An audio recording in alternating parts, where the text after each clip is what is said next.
Hey everyone, and welcome to another deep dive. Today we're taking a trip deep into the Amazon to learn about a fascinating brew called ayahuasca. Oh yeah, ayahuasca. It's definitely having a moment, isn't it? A lot of people are fascinated by it, and I think for good reason. It's mysterious, it's ancient, and there are all these stories, well, reports really, about its potential for healing and personal transformation. Right. It's like, it kind of seems like ayahuasca is popping up everywhere, documentaries, articles. You even hear celebrities talking about their experiences with it. So I think, a lot of our listeners are probably really curious to understand, like, what exactly is ayahuasca? What's the big deal? Well, it's certainly a fascinating brew. It's made from this vine called Banisteriopsis kepi, often just called kepi, but it's often combined with other plants. And one of the most common ones is Secretaria viridis. And the thing about Secretaria viridis is it contains this powerful psychedelic compound DMT. DMT, yeah. I Yeah. mean, that's a big part of what makes ayahuasca so potent, right? Yeah. Okay, wait a minute. I thought DMT. I thought when you take it orally, like in a brew, it's not supposed to be active, right? That's right. Yeah, you're spot on. Normally, DMT, when you take it orally, it gets broken down by an enzyme in your gut called monoamine oxidase or MAO. And here's the really interesting part: the copy vine we were talking about. Well, it contains these compounds called MAOIs. They actually inhibit that enzyme, that MAO. So when you combine the copy vine and a DMT-containing plant like Secotria viridis, it allows the DMT to basically bypass that breakdown process, and then it can, cross the blood-brain barrier and have its psychedelic effects. So it's like the Cappy-Vine's kind of like a biochemical wingman for the DMT, like setting it up to have its full impact. That's a great way to put it. I love it. Okay, so now that we've got, kind of a basic understanding of what's in this brew and how it works on a chemical level, let's zoom out a bit and talk about the cultural context because, ayahuasca has a long and rich history, right? It's not just like some new trendy thing that people are just discovering. Oh, absolutely not. No, no, no. Ayahuasca has been used for centuries, possibly even millennia, by indigenous communities in the Amazon rainforest.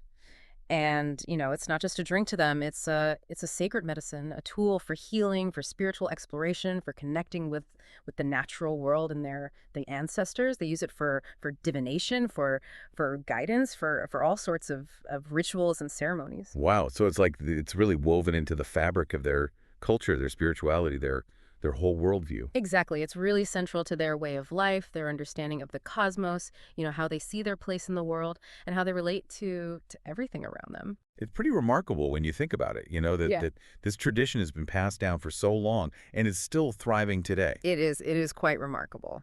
So, okay, now I'm really curious about the potential benefits that people associate with ayahuasca. I've read a lot about it, and you mentioned the spiritual aspects, but there are also these claims about its ability to help with things like depression, anxiety, even PTSD, addiction. I mean, that's huge. How does that work? What's the science behind that? Well, we have to be careful here, right? Yeah. We can't overstate the claims. The research is still emerging, it's still pretty early days. And a lot of it's based on anecdotal evidence and observational studies, but there are some interesting findings starting to come out. Like what? What are Well, what are some of the things that researchers are seeing? well, for example, DMT, that psychedelic compound we were talking about, it affects serotonin receptors in the brain. Yeah. And, serotonin is this neurotransmitter that plays a key role in regulating our mood, our emotions, even how we perceive reality. And so by influencing these serotonin pathways, ayahuasca could potentially have a positive impact on mood disorders, on anxiety, on some of the symptoms of PTSD, perhaps even addiction. So it's not just about feeling good. It's about like changing how you perceive and process your experiences, your traumas, your negative thought patterns, right? Exactly. Exactly. It seems like ayahuasca, it can facilitate this state of deep introspection, like it allows people to really confront those deep-seated emotions, traumas, all the stuff that we often try to bury or avoid. It's like shining a light on the darkest corners of your psyche, giving you the opportunity to really process and heal, to make sense of things, to move forward. That's a great analogy. And I think, when you combine that with the supportive setting of a traditional ceremony led by an experienced shaman who can guide you through the experience, the potential for profound breakthroughs,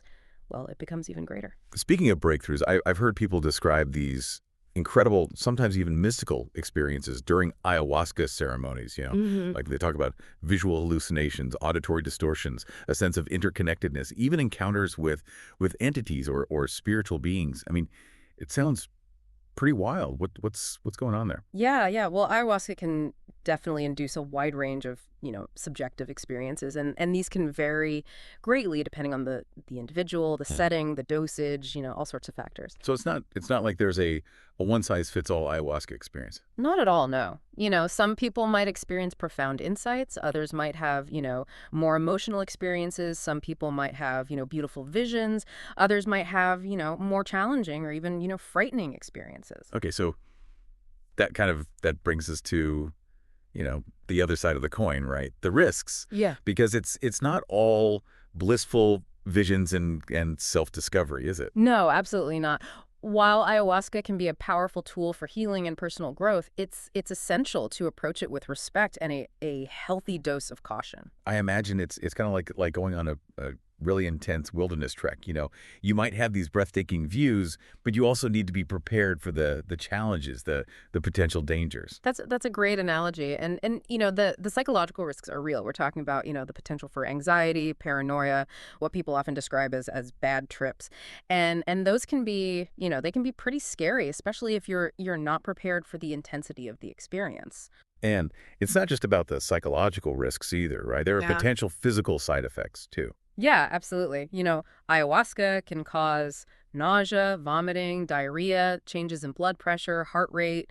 And, these effects they're often attributed to the alkaloids in the plants. And while they're, usually temporary, they can be pretty intense, pretty unpleasant. And there's the risk of drug interactions too, right? Yeah. Especially with certain medications. That's something that people really need to be aware of. Yeah, that's a crucial point. Ayahuasca can interact dangerously with certain medications, particularly antidepressants like MAOIs. And this really underscores the importance of consulting with a healthcare professional before even considering ayahuasca, especially if you're taking any medications, even over-the-counter medications, herbal supplements, anything. Open communication with your doctor is key here. So okay, let's say someone has, they've considered the benefits and the risks. They've spoken to their doctor and they've decided, this is something they want to explore. They want to try ayahuasca. What happens next? What's the process like? Well, traditionally ayahuasca it's consumed in a ceremonial setting. And this is, it's led by a shaman or an experienced facilitator, someone who can hold space for the experience, provide guidance, make sure that everyone is safe and supported. So it's not something that you just, kind of brew up at home and try on your own. No, definitely not. It's important to have, that support, that guidance, especially if you're new to ayahuasca. You want to be in a safe environment with people who know what they're doing, who can help you navigate the experience and deal with any challenges that might arise. It's like having a guide through like uncharted territory. Someone who understands the landscape, the potential dangers, and can help you find your way. Exactly. And the dosage is carefully considered too, They'll typically start with a lower dose to assess your sensitivity and then gradually increase as needed. It's all about, start low, go slow, Yeah. especially for first timers. So it seems like the focus is really on respect. Respect for the medicine, respect for the individual's journey, their Yeah. their process. Yeah, absolutely. Ayahuasca it's not a recreational drug, It's a powerful tool for self-exploration and healing. And it should be approached with intention, with preparation, with a deep understanding of its potential benefits and risks. Well, this deep dive it's been incredibly insightful. We've explored the history, the science, the potential benefits, and the very real risks of ayahuasca. And it's clear that this ancient brew it's more than just a psychedelic experience. It's a journey into the depths of consciousness, the human psyche. Yeah. And I think it really speaks to our innate desire to understand ourselves, our place in the universe. Yeah, I agree. And what's so fascinating to me is how ayahuasca prompts us to ask these profound questions about about the nature of consciousness, Hmm. the healing power of introspection, the interconnectedness of all things. And I think, as you continue your own exploration, it's worth pondering, what does the enduring allure of ayahuasca tell us about ourselves, about our search for meaning, our longing for connection, our desire to heal and grow? It's a lot to think about, that's for sure. It is. It is. Well, thanks for taking us on this deep dive. It's been a pleasure. And to our listeners, you know, keep exploring, keep asking questions, keep seeking knowledge. And Until next time, take care. bye.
गले मिलना ना मिलना तो तेरी मर्जी है, लेकिन Jordan, तेरे चेहरे से लगता है तेरा दिल कर रहा है।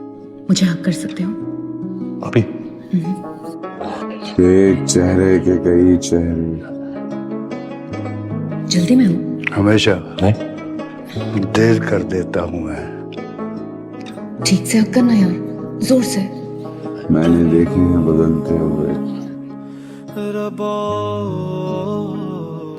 ये सही है? वक्त धीरे बढ़ रहा था, चेहरे तेज बदल। ओके, मुझे जाना चाहिए।